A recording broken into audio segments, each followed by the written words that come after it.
Older tractors require a lot of maintenance. There's things that you have to do to older tractors, such as changing the oil, but there's also mechanical issues with older tractors. It's got this chain, that's an electric start.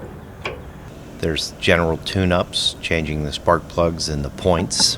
The older tractors have Oil points pressure instead gauge. of electronic ignition. That's where you put the oil in.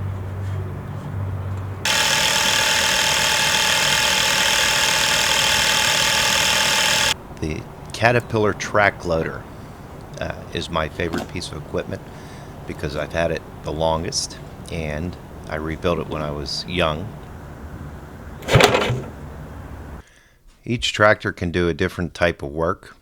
The smaller tractor, the Gravely, which is a walk-behind tractor, can have all kind of attachments connected to it. It can do various things. The Ford 8N can cut very tall, thick grass, also including small trees.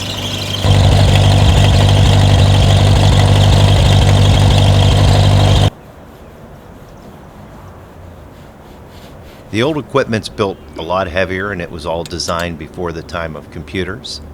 The new equipment has a lot more electronics on it.